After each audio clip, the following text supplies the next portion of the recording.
Thank you, John. Thank you. Anyway, magandang gabi, magandang tanghali, magandang umaga, magandang hapon sa lahat ng mga Pilipino sa buong mundo, nasaan man kayong panig, dahil ang Talakayan 3K Online ay napapanood at napapakinggan live stream via YouTube and Facebook. Ngayon, after about 3 weeks furlough, babalik tayo ngayon sa Talakayan 3K Online. Ang meron tayong pinag-uusapan noon before we went off the air noon about the ruling ng ERC approving ng request ng Meralco na mag-refund ng about I guess 13 billion I think. So anyway, tutuloy-tuloy natin yan dahil lalo't lalo ngayon na nasa pandemya na matindi ang inaabot natin. MECQ na naman tayong National Capital Region. And that means ang business, ang trabaho ay limited na naman to a certain extent lang. I mean, maski yung mga laborers, ilan lang ang pwedeng pumasok. So, there should be a displacement. And again, ang isa pang question ngayon dyan, paano naman ngayon ulit yung mga bill natin sa kuryente? So, ganun pa man ang ating panelist din ngayon, siya rin ay isang advocate dito sa power industry at sa pro-consumer. Ito silang tinitingnan nila paano ang mapoprotektahan ang mga consumers. So si Mr. Boots Hunya. Sir Boots, good evening. Hi, good evening Chief and good evening John. Maupay nga gabi hit imo mga kasangkayan nga nagsusunod ini nga imo talakayan and maupay nga magpapadayon kita pag istorya bahinhan Meralco charges ngan kun ano pa nga related hiton aton kabutangan niya na hit lockdown ngan hiton aton baraydan han kuryente. So I'm sorry Chit, I went to Waray because Yes. I imagine that a number of your followers are Waray just like us. So I missed the time when we can parlay in our own dialect. Maupay nga gabi ang tanan. Okay, gabi. So John, Yes. Kumusta? How was your day today? Alam mo naman, Today okay. Hectic today. Kasi it's the day when we have to replenish the supplies for our dog shelter. So we have to go out, buy supplies, food for them, and then back home. Try to minimize the interaction with other people. Pero ito yung mga times na hindi mo maiwasan. Pero just follow the protocol. So we're really mask and face shield, all those things at all. So anyway, again, ang importante dito ay let's all be safe. Now, pagbalikan natin yung pinag-uusapan natin nung nawala tayo sa ere. Si Sir Boots can explain, ano ba talaga ang magiging, lalo ngayon na MECQ, a lot of people, workers will be displaced, walang trabaho, kulang sa income. How will the 13 billion refund ng Meralco na in-approve ng ERC help consumers? Would it really be a help or whatever? Sir? Chit, picking it up from your whatever, it is going to be a help to the extent of the 27 centavos per kilowatt hour that was approved by the Energy Regulatory Commission. And Okay. that is the whatever. Because as far as I am concerned and as far as my other colleagues and comrades in the consumer side are concerned, that's a pittance, yun ay miss lamang at hindi dapat ganun lamang ang ating refund. Kung hindi, malaki pang dihamak para magkaroon ng epekto or impact dito sa ating kalagayan ngayon na mayroon ng lockdown, tapos marami pa ang mga kababayan natin na nasa under disconnection notice, nagpa-pile up ang mga power bills, and it is going to be really ironic na mapipressure ka dahil sa hindi ka nakabayad ng kuryente, samantala naman itong ating provider ng kuryente, ang Meralco, ay hindi naman sa tingin ko tuwiran ang pagbabalik o pagbibigay ng refund sa atin.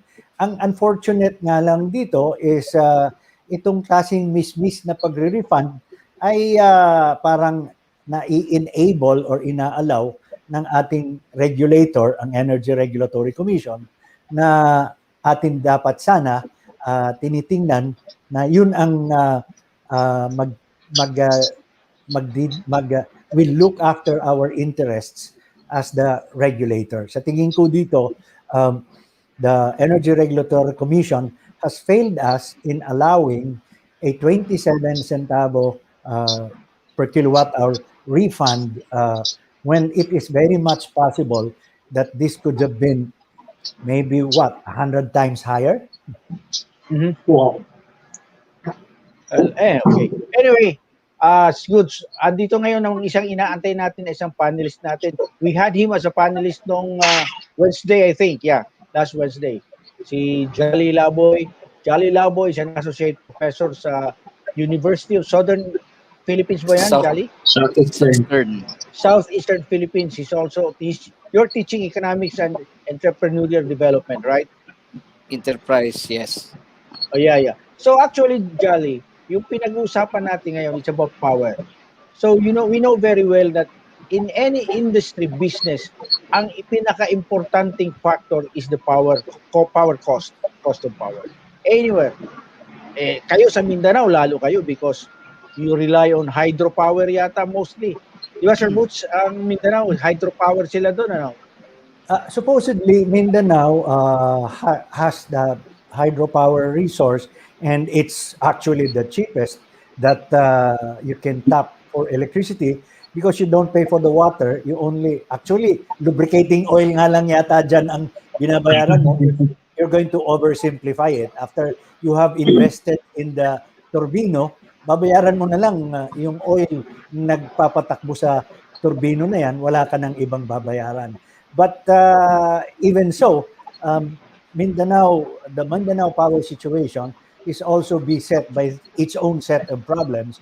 And even now, the Agus complex of the hydroelectric supply for Mindanao, has been subjected to some issues and questions lately on how the hydroelectric power is utilized in Mindanao.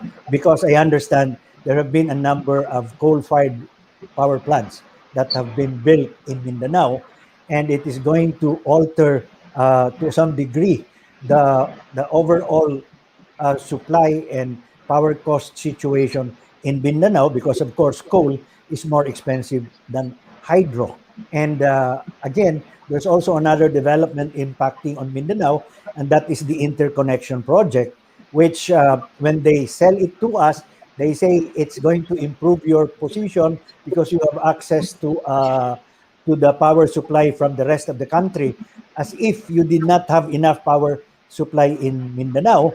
But then again, when you raise the question of who's going to foot the bill for the interconnection, the submarine cable, then that's, I suppose, a question that the Mindanaoan would like to be answered properly. Because if they have sufficient supply, why in the first place are they going to need the supply coming from somewhere else and pay for the submarine cable that will connect it to them? So magandang good evening, Professor, and I'm sorry, I think my lead in and my intro took a lot of time. So okay lang. Okay. Yeah. But anyway, Jolly, as an associate professor in entrepreneurial development, so how do you assess the power situation in Mindanao in terms of production, cost, and power generation? How is it affecting the profitability of businesses in Mindanao? Yeah, good evening, Sir Butch, Sir Chito, and Sir John. Um, I'll talk about Davao City because I have been here since 1996. Davao City's Davao Light is the third largest in the Philippines, and we have come to know that it has a low distribution system loss, which redounds to low power costs, reduce power costs. And this is good news to clients. That distribution systems loss is much lower than the mandate of the government. So it redounds to lower cost for power, and especially for business, this is good news. And true enough, new sources are aplenty here in Mindanao for now. Kasi tama si Mr. Butch that there is already the coal power plant here, which is just within Davao region. We have. Then there are already ongoing development for more power from hydro, also in Davao region. And so far, there has not been no clamor and parang nagpro-protest for any power hike from the business sector on existing rates of electricity even during the pandemic that started last year and until now. So it's the pandemic that they're talking, and there are no complicating situations such as hikes in power na na na so far naririnig ho namin dito. Yeah. Uh, So, okay. Yeah. May rejoinder ka, Sir Boots? Yeah, well, just an additional comment, a postscript to what the professor said. No, yung Davao Light is the second, as I understand it, the second biggest, but it has to be a very far second biggest to Meralco, because while the overall estimate of our electricity consumption nationwide, based on the last figures that I looked at from the Department of Energy, is about 100 billion kilowatt hours a year. Meralco takes about 45 billion kilowatt hours of that. And I do not, I'm sure the Vow Light is a far second to the 45 billion of Meralco. On the other point that was mentioned by the good professor, the system loss, I just have a few observations about it. And this is an observation that I've held for quite some time, although I never had a chance to bring it up as I'm going to bringing it out right now. System loss is actually capped right now, I think, for utilities like Davao Light and probably Meralco, if I'm not mistaken, at about 9.5 or 6 something percent. So if you come in at lower than that, let's say, I think Meralco now is claiming a system loss of about 4 plus something percent. That's supposed to be good. Okay, I emphasize supposed to be, because system loss is simply computed as power bought or generation bought minus generation sold. In other words, kung bumili ka ng 100 pesos value of generation and then ang nabenta mo lang is 80, ang 20 mo is system loss. The problem I have with that concept are this. First, a straightforward plus and minus view or computation of system loss does not properly recognize the nature of system loss by itself. System loss is usually results from two factors. The technical loss, which is the line loss, which is the natural loss of heat when the electricity goes through the kawad or the wires. That's the technical and line loss. And the non-technical loss or the administrative loss, which normally results from pilferage. And therefore, if it is pilferage, it is mismanagement on the part of the distribution utility. So unfortunately for now, both the technical and the non-technical loss are lumped together, and they are used as the factors in arriving at your system loss computation. Now, here is the bigger problem here, Professor.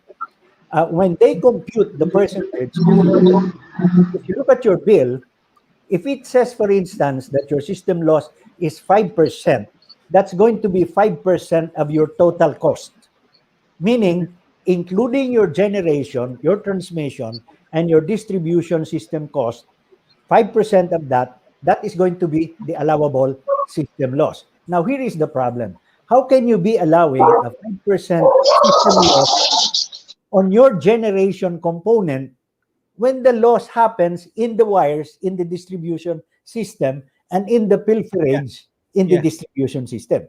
So dapat, the 5% should only be imputed to the distribution component. And normally, the distribution component is about 18 to 22% of your total cost. So imagine this, if your 5% cap is applied to 18 to 22% of the total cost, where you now apply the whole 5%, then it's going to go down. What will be the result? The result will be a real reflection of what is the system loss. In other words, it could be 15%, 20% of the distribution, supply, and metering cost, Mm. and not 5% of the total cost. In which case, you actually hold your distributor, the Baulight, accountable for the efficiency of their distribution system and responsible for the non-technical loss, which is pilferage, which in the first place, they should have prevented by policing their lines. And if they're not able to do that, it's their cost. It's not yours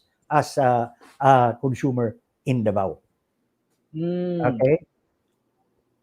So as it is, pagka ganun pala yun, I mean, itong system loss practically is being absorbed by the consumers mostly. Yes. In fact, Chit, if you look at your Meralco bill, there is a system loss item that is specific and independent. What does it Wow. mean? It is neither transmission, it is neither distribution, it is neither generation. So the problem to ask is, to whom does the amount go to?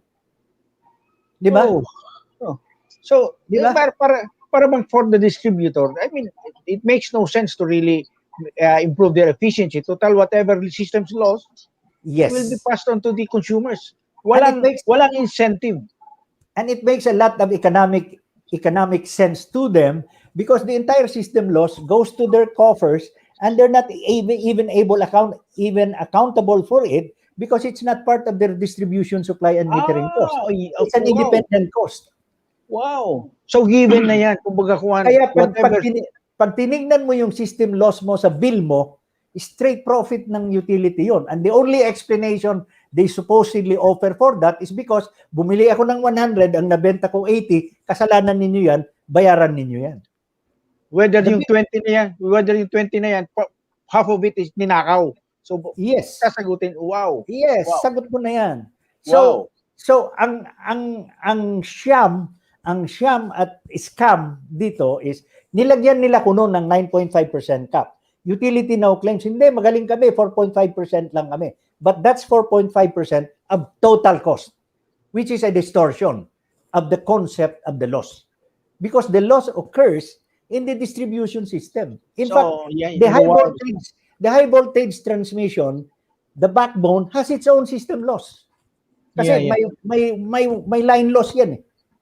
But the really inexplicable thing is, how can you have system loss in your generation component, which is 55% of your cost, which is even before the power gets out of the plant?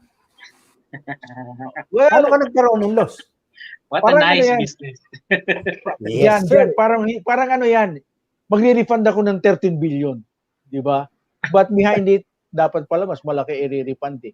Well, Sid, I have heartbreaking news for you, and I hope you don't suffer a heart attack from this.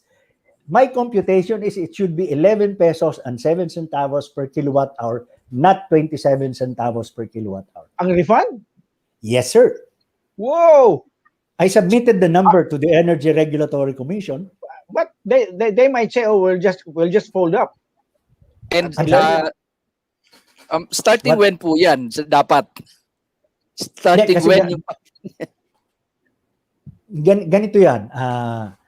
Let me put some context to that refund. No, see, Professor wasn't with us in the earlier episode, and maybe there are some who are just hearing this the first time and were not with us in the earlier episode. Here is where it comes from. Okay, the refund that is proposed by Meralco is 27 centavos per kilowatt hour because they computed what they claim to be the overcharge resulting from an actual weighted average tariff. What? Well, I could confuse you with the acronyms, but it starts with an actual weighted average tariff. It's AWAT. And as a Bisaya, it's very, very dangerously close to a term that will probably describe this caper if I am going to put that letter in the Bisaya. So, wag na natin gawing awat. Awat na lang. Okay. Awat. In 2015, because the Energy Regulatory Commission did not do its job, and I'm saying this straight, the Energy Regulatory Commission did not do its job. It's an abject failure. They did not do the rate reset in 2015. So in 2015, where they should have had a rate reset, meaning to say, nag-apply dapat ang Meralco ng bagong application, sinabi niya, ito yung gagastusin ko for the next 4 years, ito yung aking sales for the next 4 years, ito dapat ang rate ko. They did that in 2010. And what they did in 2010 lapsed in 2015 June, so they should have done the same thing in 2015. But ERC did not do that because it's a failure. And so Meralco goes to ERC 2015 and says, "Oy, ERC, kasi bobo ka, hindi mo ginawa yung trabaho mo, tamad ka, or whatever, di ka nag-rate reset. Paano ngayon ako? I will have no rate because the rate that I have is good only up to June 30 of 2015. Okay? So sabi ng Meralco to ERC, kasi gago ka, hindi ka nag-reset, bigyan mo ako ng interim average rate. Sabi niya. Okay? So yung interim average rate na yan, na Meralco rin ang nag-formulate, sabi niya sa ERC, kasi bobo ka, hindi ka gumawa ng rate reset, ito yung interim average rate na ibigay mo sa akin. Ano yon? Babalik ako sa 2011 where you approved the maximum average price or the rate from 2011 to 2015. Every 4 years kasi is a regulatory period. That's the third regulatory period.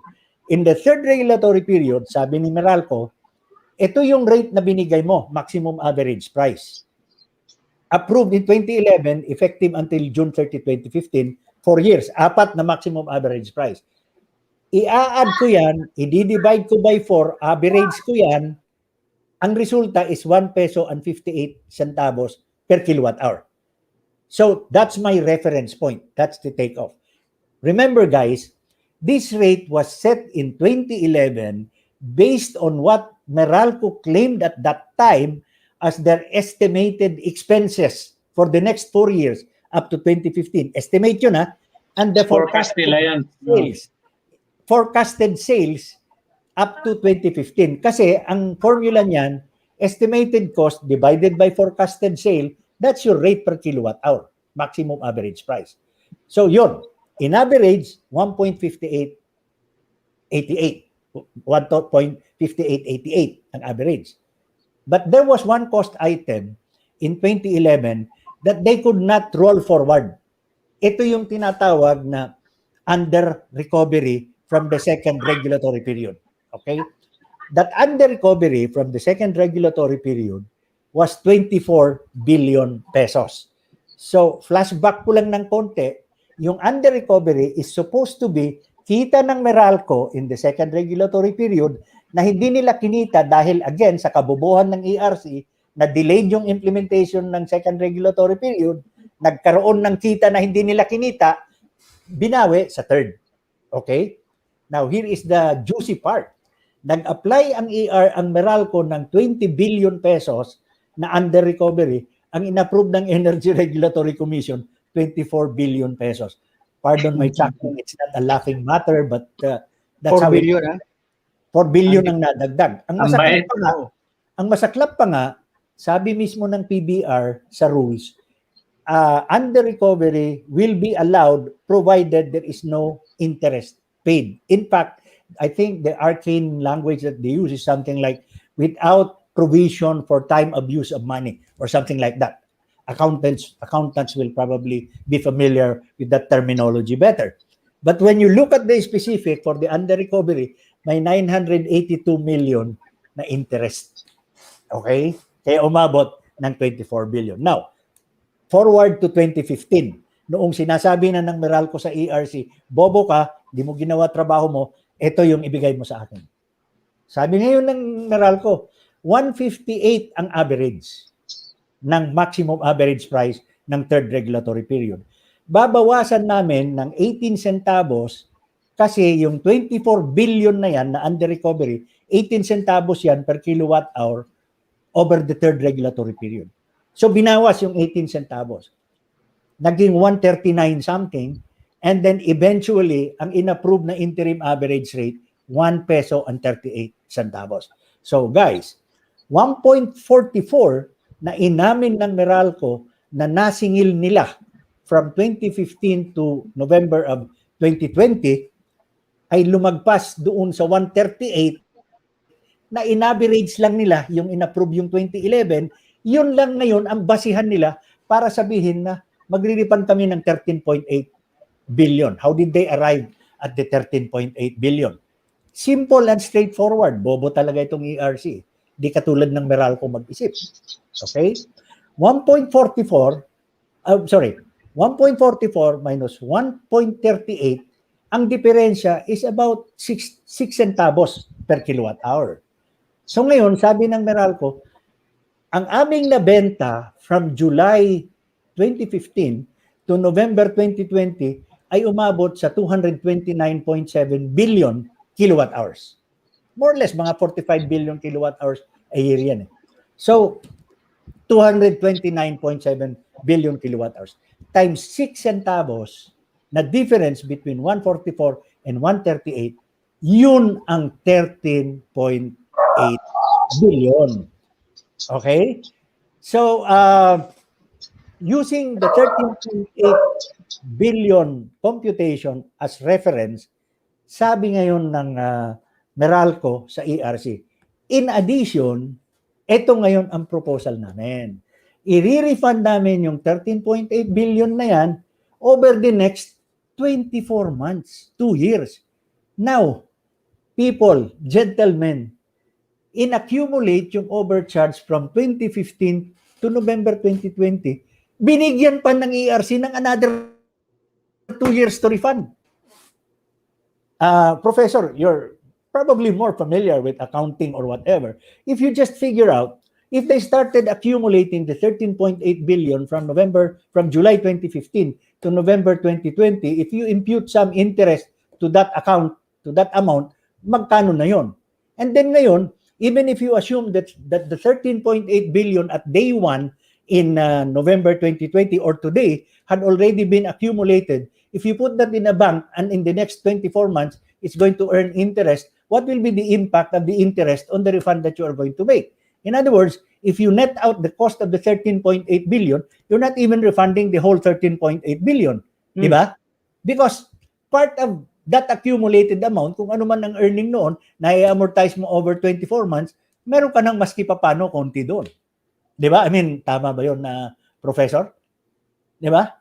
So, that was why my counter proposal was this. And it's even based on a computation of a former commissioner of the Energy Regulatory Commission. Credit to Alfredo J. Non, a former commissioner.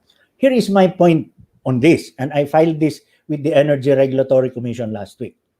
First, the 138 is not a true reference rate for deducting from 1.44. Why? It was not even deliberated upon, regulated or reviewed or audited as the proper rate chargeable in 2015. Because in average lang yung rate ng third regulatory period.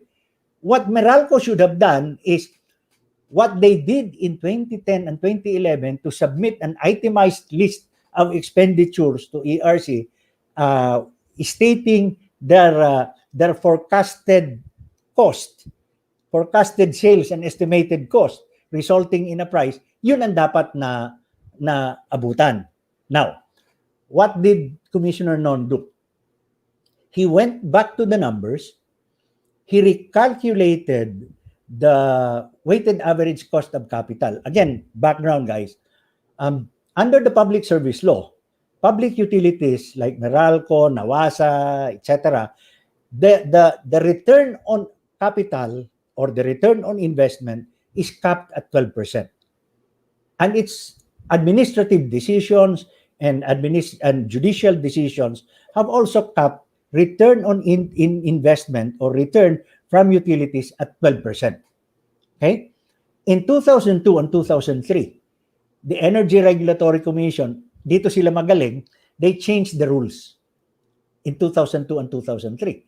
Sinabi nila, wala nang cap ng 12%. Ang gagamitin na lang natin, hindi na return on rate base, ang gagamitin natin, weighted average cost of capital. And pag weighted average cost of capital, and this is also applicable to you guys in Davao, wala nang 12% cap. And in the case of Meralco, the cap is the weighted average cost of capital was computed at 14.9%. 14.9%. Okay? Here is the significance of that. Yung 14.9% na weighted average cost of capital na yan is computed or imputed to a regulatory asset base, what is called a regulatory asset base. What's the regulatory asset base? That's the sum total of all the networks, systems, and infrastructure that Meralco puts to use in providing us or delivering to us the electricity. And it is right now valued at about 132 billion pesos. Okay, so 14.9% of 132 billion results in the yields, the return on capital of Meralco. Mhm. Okay, so what is the result? Meralco has become the darling of the stock exchange because Meralco's earnings and the return on rate base was 3.7 billion a year under performance-based regulation and under this modified computation of their return on capital. They have been earning 20 billion pesos a year. 20 billion pesos a year. So you can imagine the dividends that they can give to the stockholders. Di ba?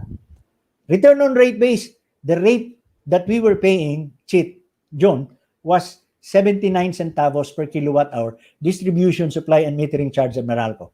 PBR, 2015 era, what they were charging us is 1 peso and 38 centavos per kilowatt hour. Why? The single biggest cost item, diba sabi ko meron silang estimated cost. The single highest, biggest cost item in the estimated cost is the return on capital, which for the third regulatory period, out of a total of 226 billion pesos na annual revenue requirement, 79 billion was for return on capital. Ang operating expense was 61 billion. Ang capital expense for the equipment, 37 billion. Ang return on capital, dividendo ng stockholders, 79 billion pesos. Kaya every year, 20 billion ang return on capital dyan. Pero that means every year they put in like 20 billion, nangangapital sila for expansion Hindi. or whatever. Excuse me, that means we pay them 20 billion every year. Hindi sila Kasi- naglalagay. Tayo Kaya ang yun lang- nagbabayad. Yun yung sinasabi, return on capital. I mean, I would understand ang capital investment sa una. But succeeding, I mean, it has already been paid for. But that is the major fault or what's really wrong with this performance-based regulation na system. Kasi when they introduced performance-based regulation sometime in 2002 and 2003, one of the selling points was, sabi nila, this is going to cover the regulatory lag in favor of the utilities. And then, as far as the consumers are concerned, the rates will go up because when the utility becomes efficient, they are going to share the dividends or the benefits from the efficiency, and that will result in a lower rate. Lower rates. But experience-wise and historically, from 79 centavos and 3.7 billion earnings of Meralco and the return on rate base, we are now at 1 peso and 44 centavos per kilowatt hour distribution supply and metering charge, and net earnings every year of 20 billion pesos. So, yung pinangako ng PBR, saan mo makikita dyan? The rates more than doubled, the earnings more than tripled, or how many times? If you do the math from 3.7 to 20 billion, and where will you see the sharing of the benefits of efficiencies? None at all. None at all. Not there. So, to go back to how I arrived at 11 pesos and 7 centavos per kilowatt hour. 138, according to the computation of former Commissioner Non, when he recalculated the weighted average cost of capital of 14.9% to real terms, it went down substantially, and then the asset base was also recomputed. So he arrived at a number of 1 peso and 9 centavos per kilowatt hour. By the way, again, for the information of your followers, Cheat, no? There is a decision in the Supreme Court. Supreme Court na to, and I also cited this in my filings with the Energy Regulatory Commission. In November 2019, the Supreme Court rendered a decision unanimous, 14-0. No dissent, 14-0. Ang sabi ng Supreme Court, the optimized depreciated replacement cost valuation of the asset of Meralco, the 132 billion, is anti-consumer. Anti-consumer daw yung ODRC. And it results in the transfer of wealth from the captive customers, the consumers, to the investors in the utility. This is a 2019 decision. The only reason it has not been implemented is because, again, dito magaling ang ERC, inappeal ng ERC yung decision na yan, they filed a motion for reconsideration, so hindi pa nagiging final yung decision. Napakagaling naman po ng ating Energy Regulatory Commission. We obtained a decision that's favorable to the consumers and could radically reduce the rate. Sila ho yung nag-appeal doon para hindi ma-implement yun. But anyway, let's treat that as a sidelight. And at least there is something where probably the Energy Regulatory Commission is good at installing the benefits of the consumers. But to go back to where we are, so when you compute 1.44 minus 1.03 as recomputed by Commissioner Non, and this is just based on his recalculation of the WACC and his reevaluation of the asset base, When you deduct that, the resulting amount is going to be about 40 or 38 centavos per kilowatt hour. So if it is 38 centavos per kilowatt hour times 229.7 billion kilowatt hours, you're going to arrive at something like 92 billion pesos. So instead of the 13.8 billion, which you arrived at from 6 centavos per kilowatt hour times 229, if you have 38 centavos times 239, you have 92 billion. Okay, so with the 92 billion, this is where I put in my own calculation. I computed it at 4 months instead of 24 months. So I said, modify the order, take into account the proposal of former Commissioner Non, then make the refund happen in 4 months instead of 24 months. So when you recompute it at 92 billion over 4 months, it is going to come up for residential electricity consumers at 11 pesos and 7 centavos per kilowatt hour over 4 months.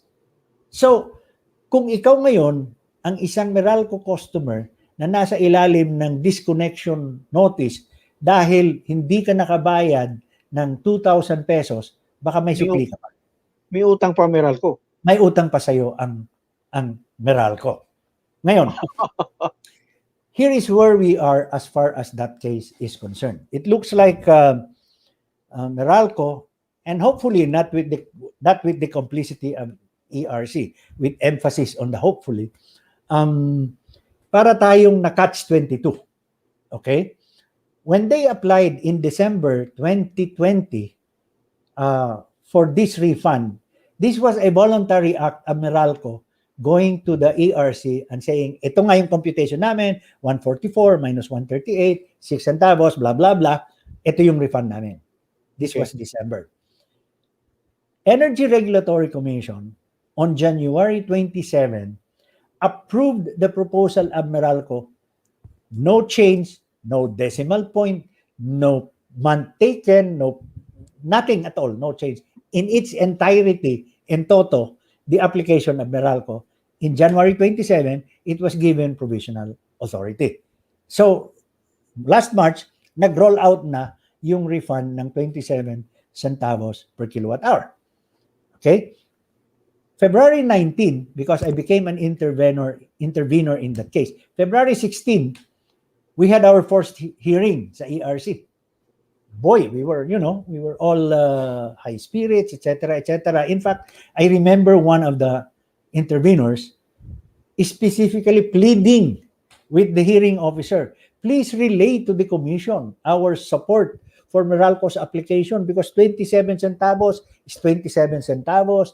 Of course, at that time, I didn't know the computation of Commissioner Non. That was the first hearing. So, talagang everybody was saying, maganda, magaling ang Meralco, nag-offer ng voluntary, etc., etc. February 16.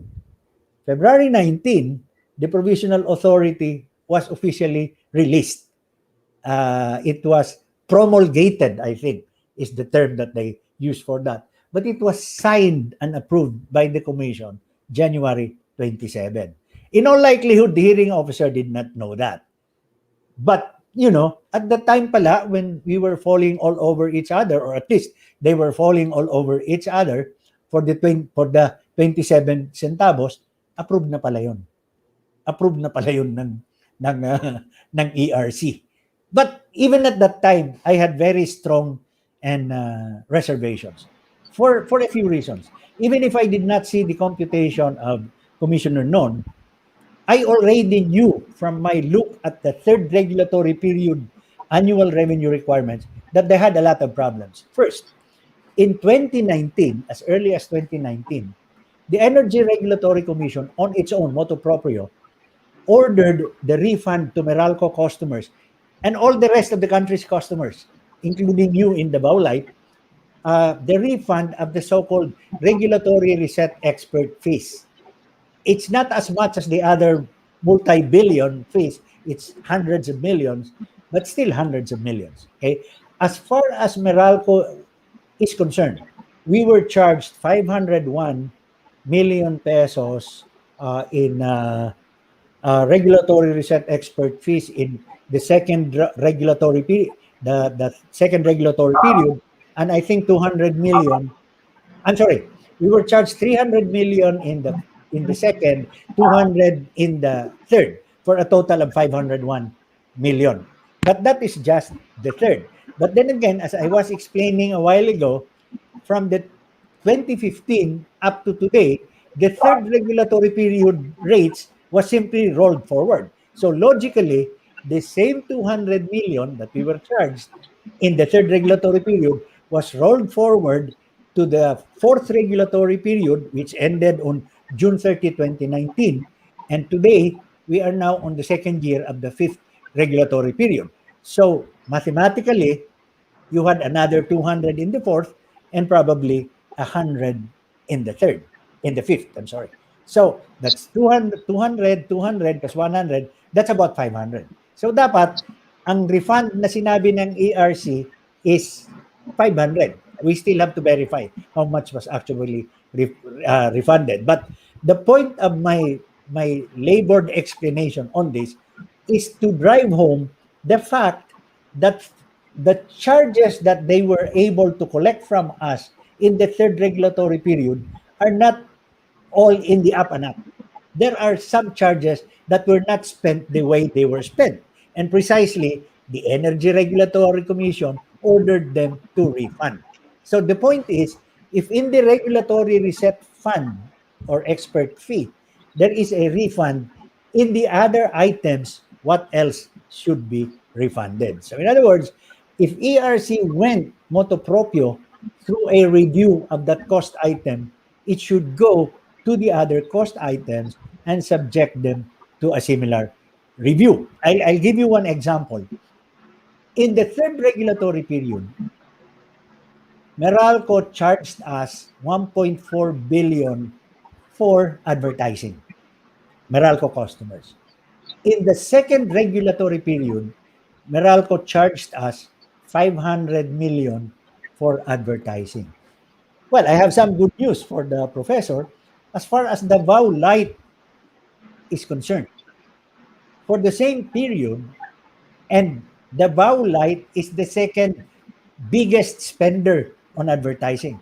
You know how much the vow light charged you, Professor? I'm sure you have no idea.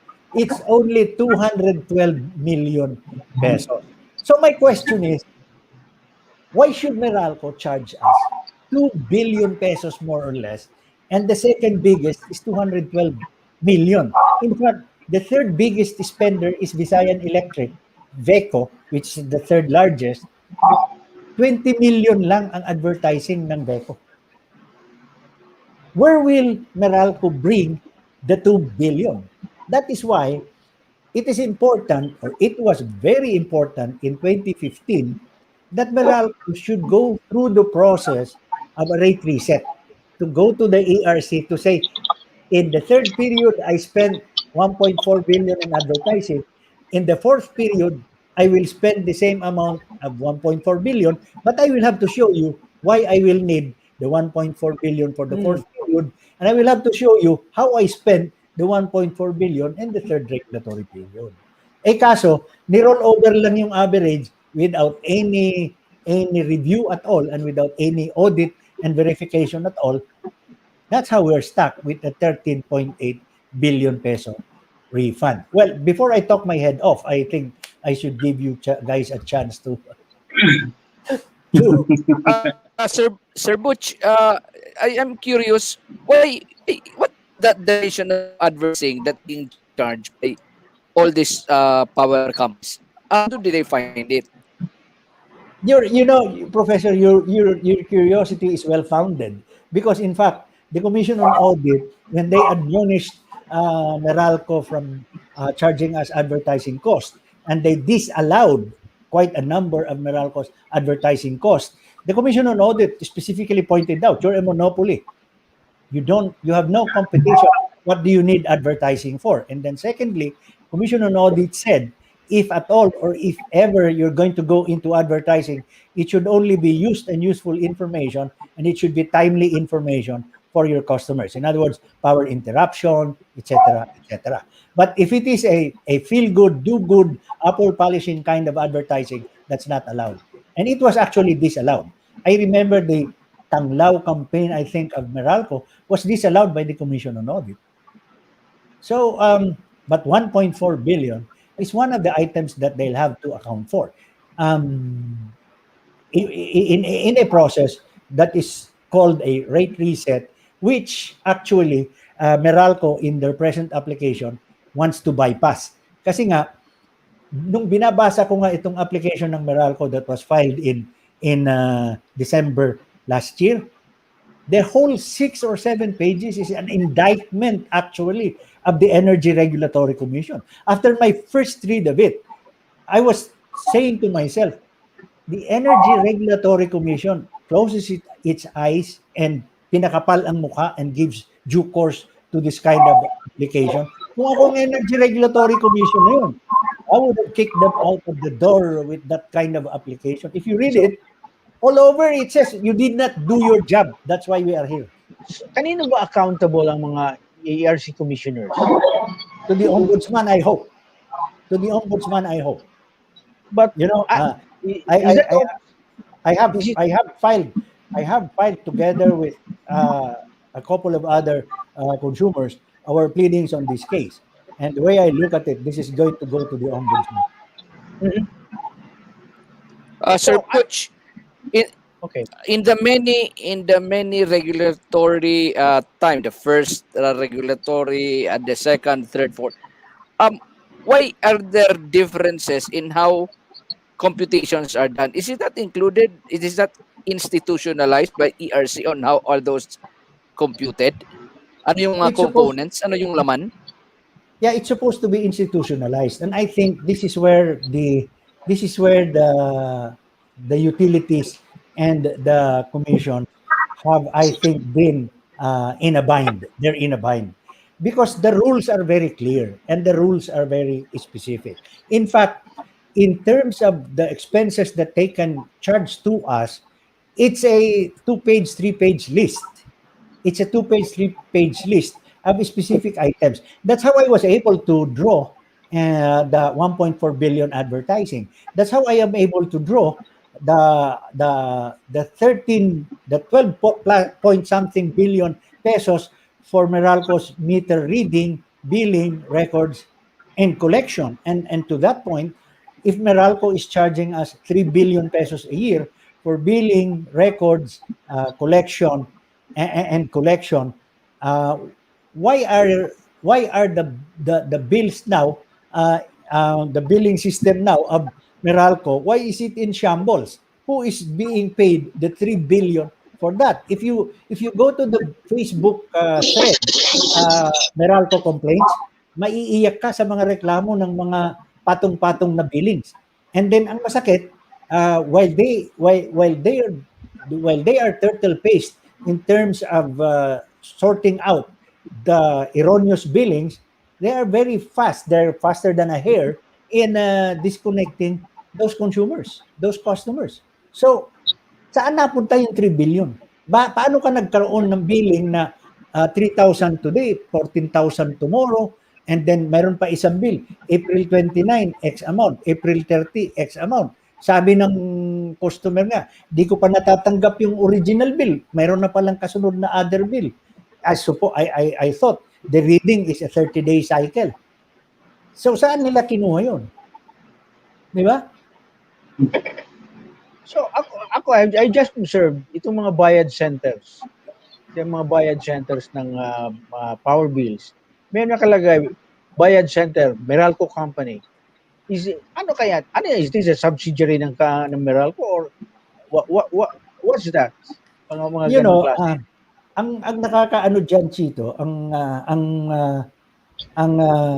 what is alarming and disheartening diyan, lalo na sa mga customers ng Meralco na nangungutang pa para magbayad. Una, these bayad centers are accredited. I mean, hindi naman yun pupuntahan ng tao kung hindi sinabi ng Meralco na pwede ka magbayad diyan eh.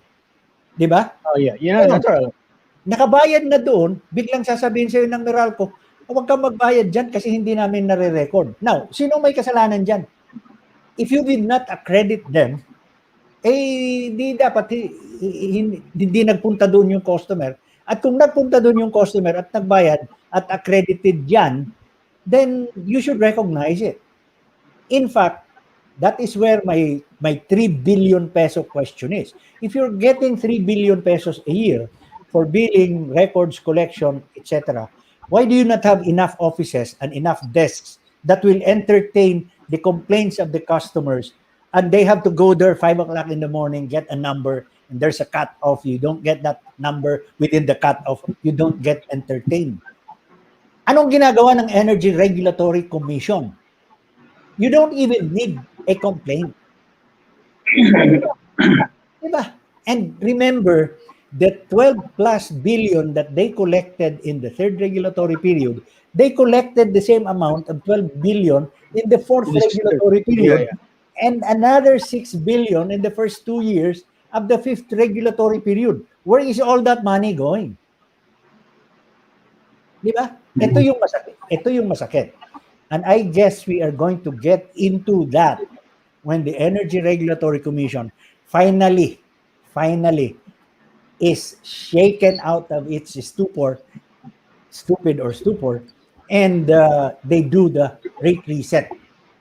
Kasi in the third regulatory period, there are appendices that specifically state the cost item, expenditure item, and the amount of expenditure.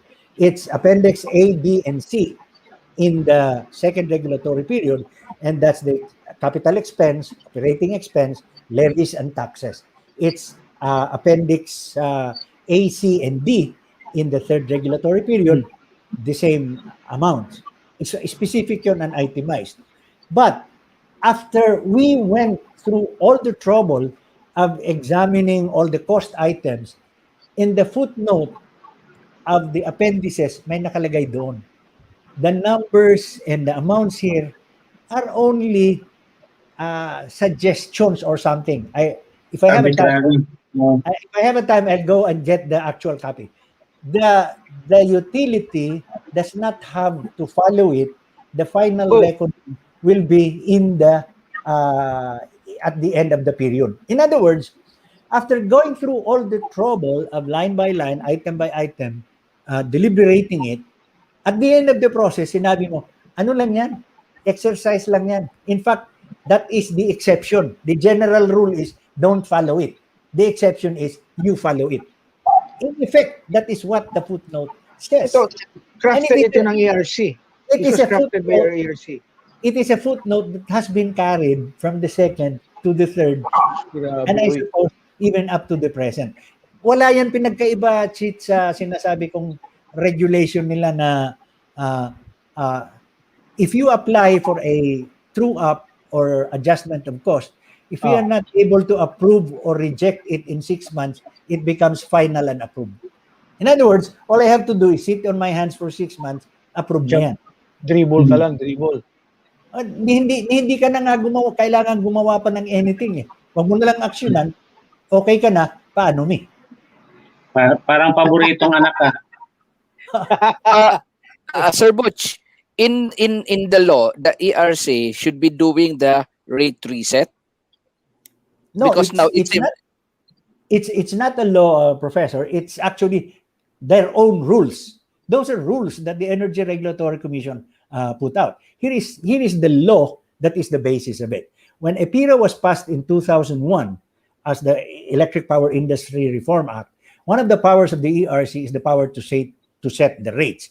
And in EPIRA, at the time it was adopted, the rate that was in force was return on rate base. However, there was a proviso. However, it said in the law, the Energy Regulatory Commission can adopt an alternative, an internationally accepted rate-setting methodology as an alternative, provided it results in a just recovery of reasonable investment of the utility and a just and reasonable rate for the consumers. Unfortunately, when they invoke that power and exercise that power and adopted the performance-based regulation, most of the time they only focused on what the utility can recover and has forgotten the just and reasonable rate for the consumers. And here is the tragedy of the performance-based regulation that the Energy Regulatory Commission adopted under that proviso.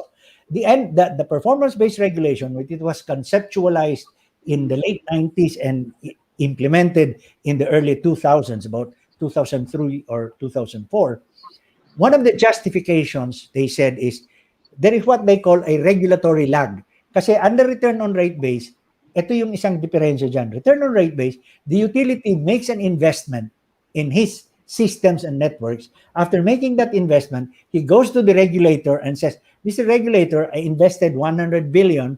This is I have to recover it. This is the rate that I will need to be able to recover the 100 billion plus the 12% return. So 112 billion divided, etc. Recovery yon. That's the recovery portion. That's return on rate base. Sabi ngayon ng mga utilities, hindi kami mag-i-invest dahil mahirap mag-recover. So to break that log jam, sabi ng regulator, because it's also a global trend, sabi ng regulator, sige, performance-based regulation tayo, PBR. What's PBR essentially? PBR essentially is this. Utility goes to the regulator and says, here is my estimate cost for 4 years or even 5 years. 4 or 5 years. Here is my projected sales for 4 or 5 years. This is the rate resulting from that. That is what is thoroughly reviewed in the so-called rate reset process that happens before the start of every regulatory period so that you are able to determine what is the going in rate for that regulatory period. Now, nalansi na tayo ng utilities at saka ng ERC on that score. Bakit?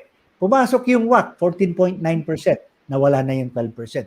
Pumasok yung ODRC, sabi ng Supreme Court, it's anti-consumer. Pumasok yung mga gastusin na kagaya ng advertising.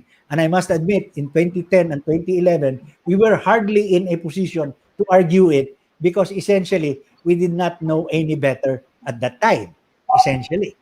So, lahat yan, pumasok na ganun, na embedded. Okay? Siguro, learning from that, we were ready in 2015 to go through the process.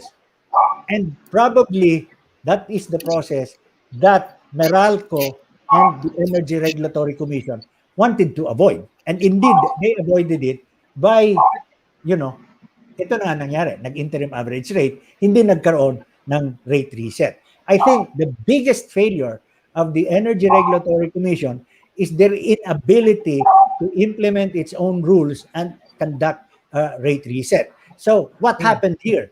Instead of just closing a regulatory lag, utilities have been given a regulatory holiday, including your Davao Light and Power Company, because the last reset was in 2011, and we are now in 2021.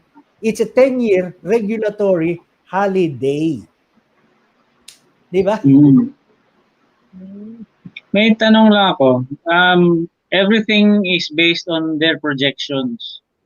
So their forecast is this, their forecast is this, therefore this is the rate that we're going to Yes. charge. What happened to studies on the actuals? What actually happened? It's actually, there are two schools of thought that I see here, but one school of thought that I see based on my own readings of the rules is, if a regulatory period has already lapsed and it went through the proper rate reset, at which point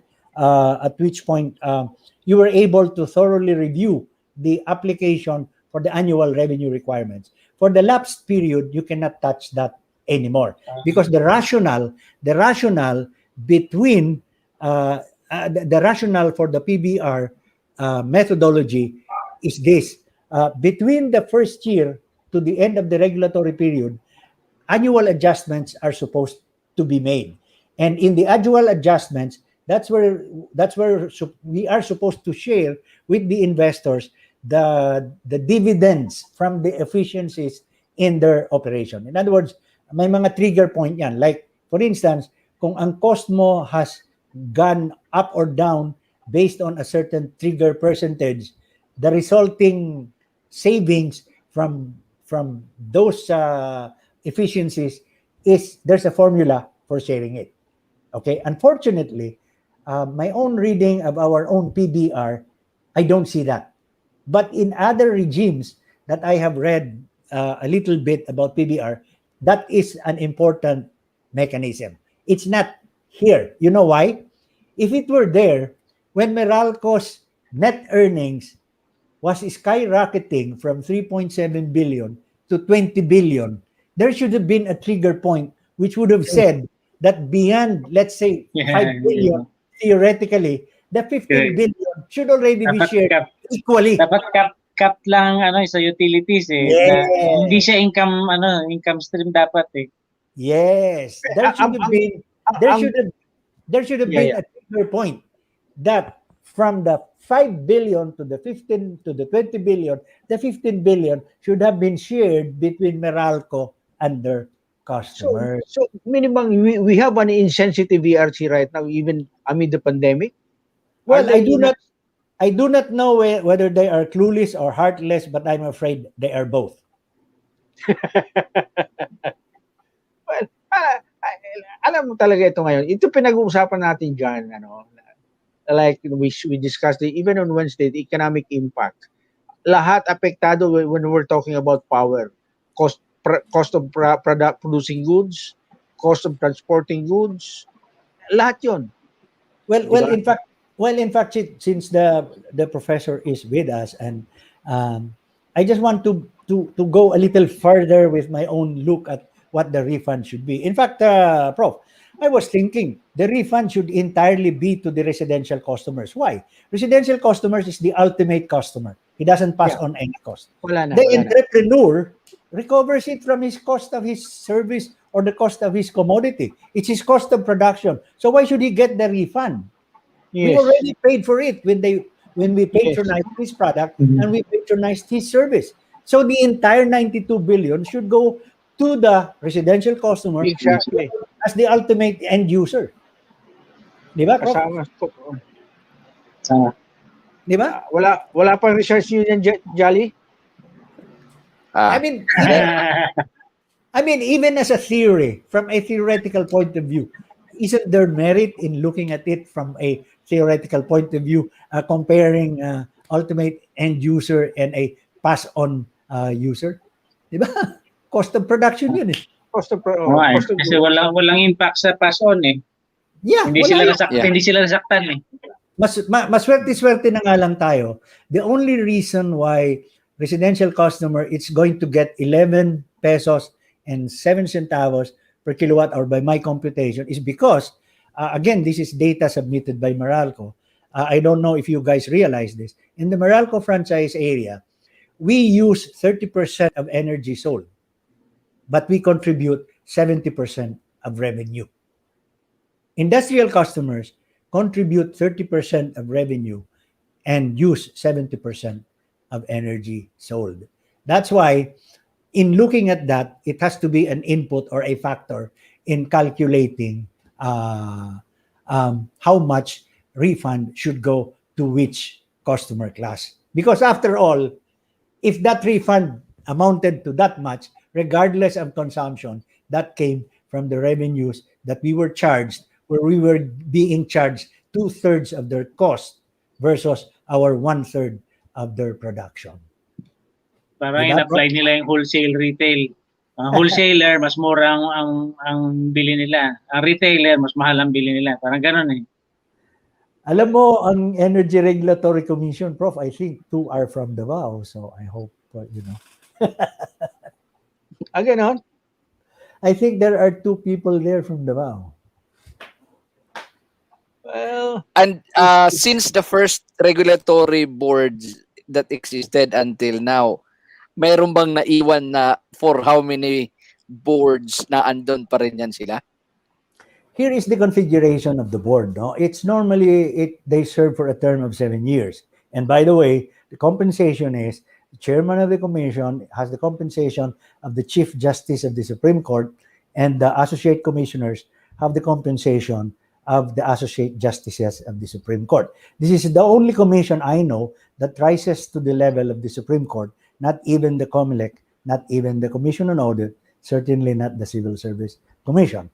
But having said that, they served for 7 years, and there has been a turnover. This is a practically entirely new energy regulatory commission. However, in terms of, I think, knowledge, experience, and accountability, one of the recent appointees to the commission, a Commissioner Digal, has been with the ERC for the better part, I think, of 26 years. And I think, in fact, a good part of her tenure at ERC, she was the head of the Regulatory Operations Service, which is essentially in charge of the implementation of the performance-based regulation, the PBR. So while it is only recently that she sits as a commissioner, in terms of her known experience and known knowledge, she should know the entire history of this PBR. Reason why I cite that is because since 2015, when ERC had not been able to do the rate reset, the perennial excuse, even up to the hearings in Congress, is that they don't have consultants, they don't have technical experts. In fact, at some point, when they ordered a refund of the regulatory reset expert fee in 2019, my initial reaction was, ano naman itong pakulunan naman ng ARC? Here they are saying that they cannot do rate reset because they don't have experts and consultants, and there they go returning the money for the consultants, when in fact it would have been money better spent than the 1.4 billion advertising if they only got the experts that would have allowed them to do the rate reset. Guys, in ERC case 2010-069, which was actually the determination of the third regulatory period, ARR, and the rate reset, the late Magnaro Luwalhati, the guy who spearheaded the 32 billion peso refund by Meralco in 2002 and 2003, one of his complaints, his lament actually to the Energy Regulatory Commission at the time was this. Sabi niya, um, bakit nyo kami sisingilin ng 500 million for rate reset, 200 and 300, para ibayad sa experts nyo? Why did you formulate rules that you yourselves cannot understand, cannot implement, that you have to charge us 500 million to pay the experts that will help you understand and implement your rules? I mean, isn't that, Well, isn't that homegrown logic? yan ang sinasabi, pag gusto, maraming dahilan. Pag ayaw, maraming paraan. Anyway, Baliktad. Are we still on time or? well, we're ano na, it's 1 hour na. past 9. It's 9 o'clock. 1 hour. So we had a very interesting topic. At saka tuloy-tuloy ito. I mean, kasi ang tanong ngayon doon, nasa pandemya tayo ngayon. Everybody's complaining, everybody's is feeling the brunt of the pandemic, yung joblessness. Tapos at tapos at the same time, ay yun ang klaruhin nga natin diyan. Perhaps we should check with Meralco. Totoo ba na walang disconnection yan because nasa MACQ tayo ngayon? Is it nag-announce na ba diyan ang Meralco? Ang sabi ito, kaso April 15 16 na ngayon eh. Hindi, pero kasi extended ang MACQ ang kuan eh. Siguro ito nung ECQ ito. Ngayon we're under modified enhanced community quarantine. Wala pang follow-up nitong article na to from CNN. Sige. We'll follow it up diyan para maano natin. Alam nyo, Chip, yung doon sa disconnection na yan, no?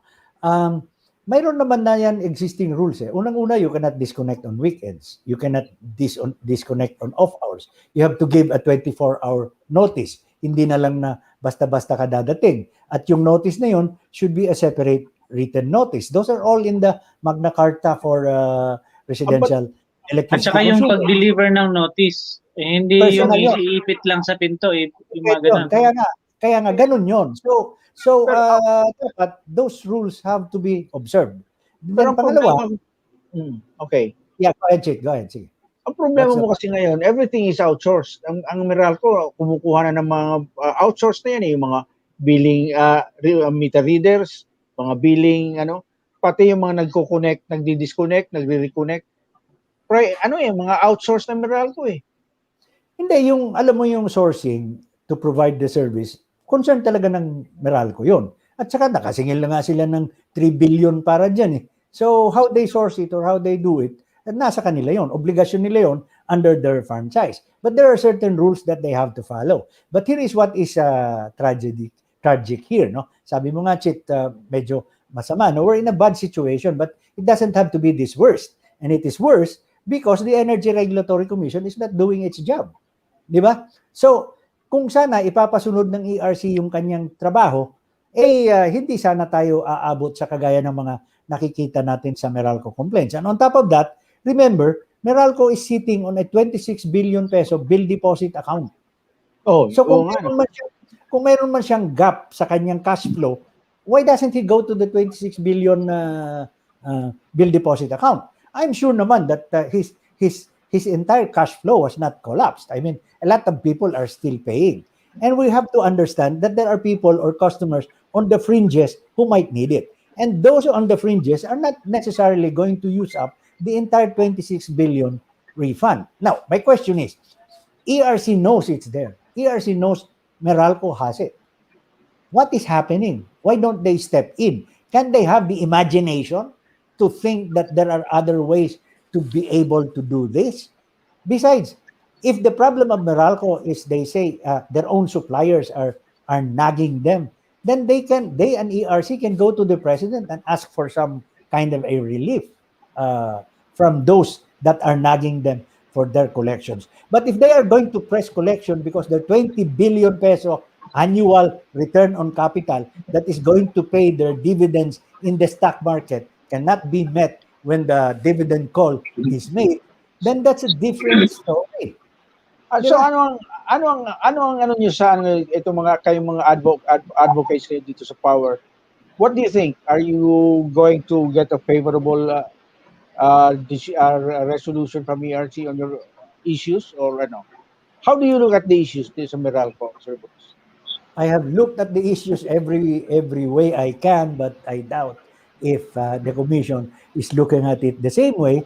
If you are going to go by the just most recent experience of their approving the provisional authority for a rate reset, isipin mo naman, 2015 hindi nila ginawa yung trabaho nila, and to their face in 2015 ganun na ang pinamukha sa kanila ng Meralco. Di mo ginawa yung trabaho mo, ERC, kaya bigyan mo ako ng interim average rate. Fast forward to 2020, December, sabi pa ulit ng Meralco sa ARC, o ARC, hindi mo rin ginawa yung trabaho mo, kaya approve mo yung provisional authority ko para mag-refund ako ng 13.8 billion. Without even looking at anything, approve without thinking, even without the first hearing, approve in toto. So, nasaan ngayon tayo mga consumer? Inilagay tayo sa isang corner where one part of the consumers are saying, di happy na kami kasi nagkaroon ng 27 centavos per kilowatt hour. When ERC knows very well that that hardly approximates the numbers that are necessary. Alam nilang hindi sila nag-rate reset noong 2015 eh. Di ba? So, if you're asking me if there's any hope or if there's any expectation, what kind of an expectation are you going to hold for a commission that acts the way it acts right now? If demeanor is a measure of our expectation or hope for the ERC, then it's hopeless. Hindi kaya So- nag-uusap yung dalawa para ganito yung maging resulta? Alam mo, maski na lang yan sila magkindatan na lang, nandyan na yung resulta. Ito yata dyan yung typical na opisina. Madaling kausapin pero mahirap hanapin. O mahirap hanapin, madaling kausapin. Both ways. But anyway,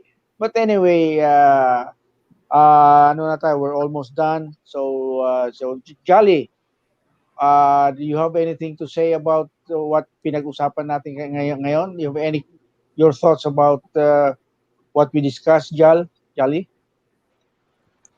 Sir Butch, being an advocate for the power industry, has given a lot of awakenings, and it's sad that having to know that indeed power companies work as a monopoly, and there is still actually a regulatory board on the government side, but the inability of the regulatory board from the government not doing it, that would be a very big problem.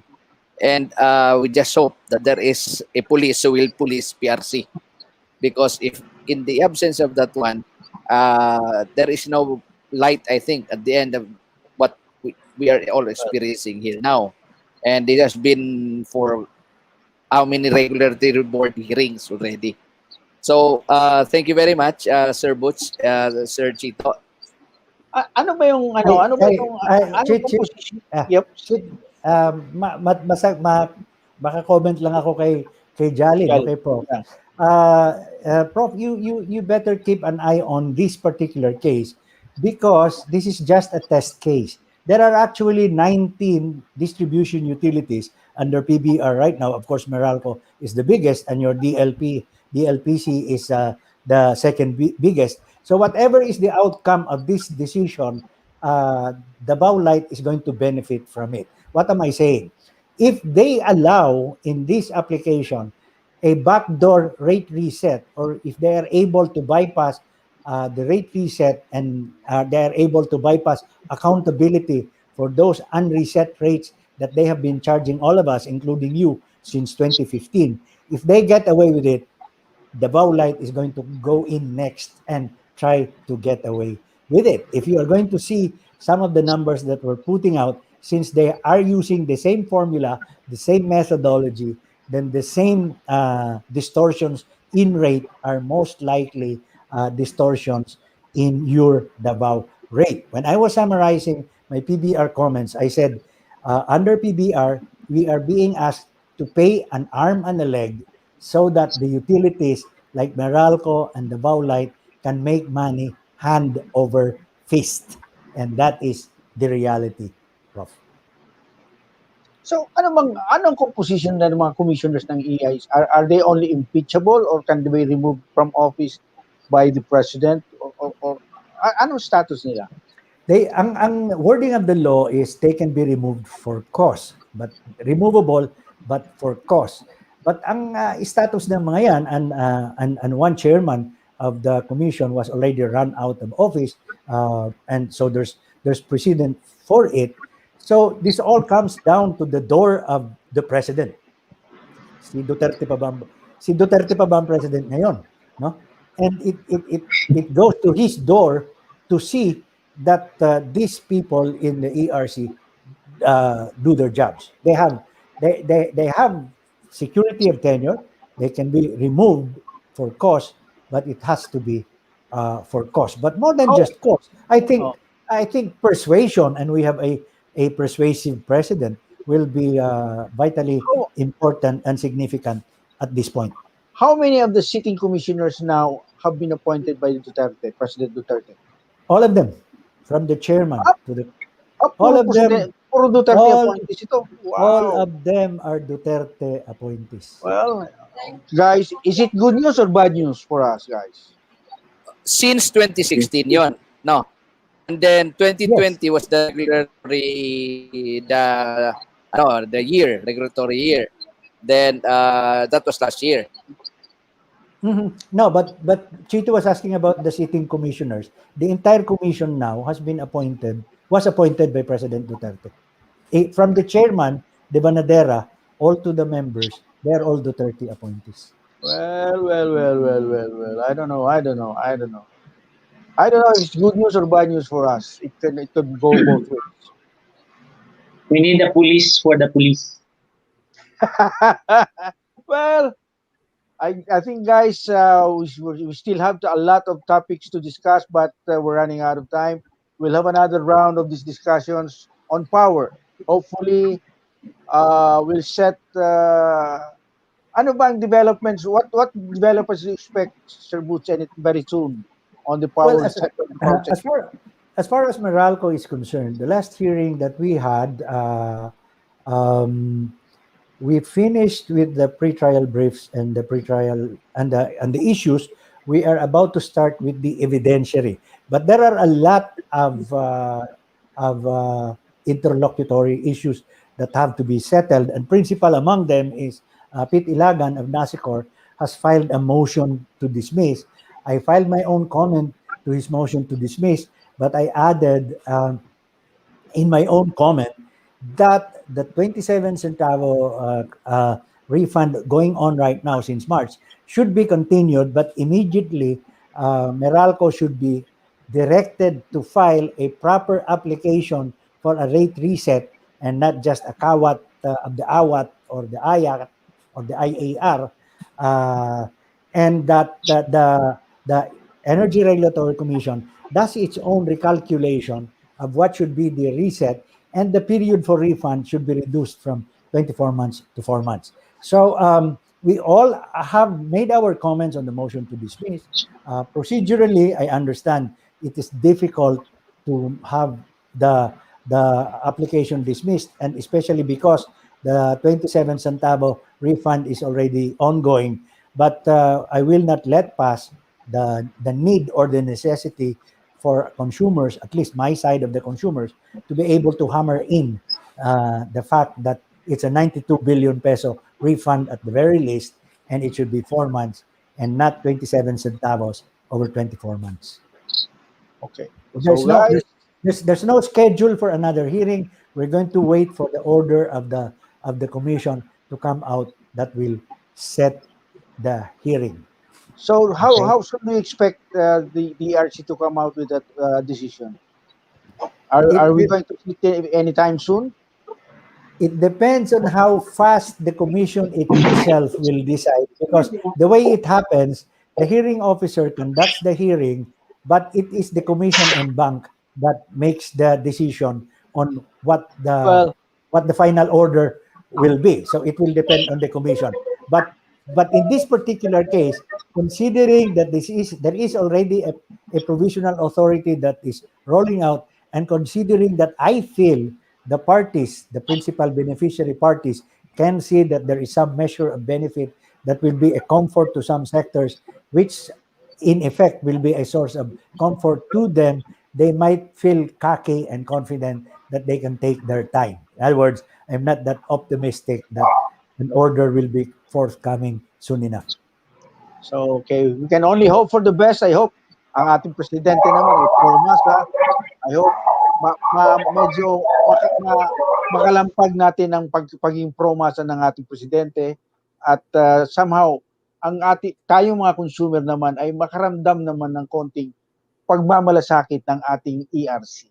So again, guys, I guess we have to wind up our session today.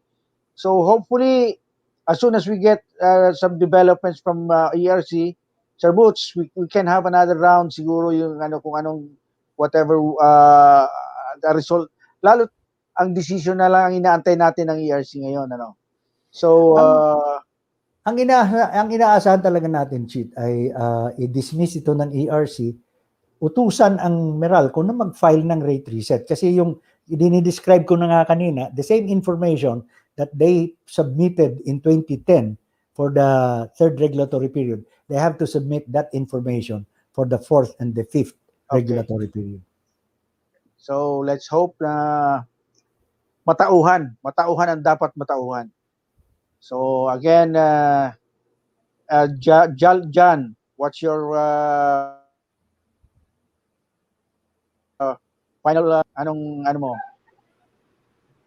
Well, I hope na yung advocacy nila Butch would have enough glow kumbaga to make things right kumbaga for the people.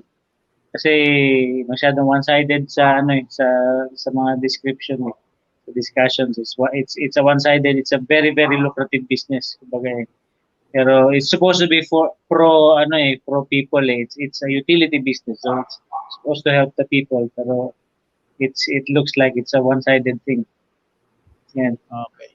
So ikaw, Jal, I guess you must have had a good eye opener ngayon, and especially na as again whatever would come out of this development sa Meralco would somehow be also have an impact on your power distributor in Davao. So ano ang wrap-up statement mo, Jolly?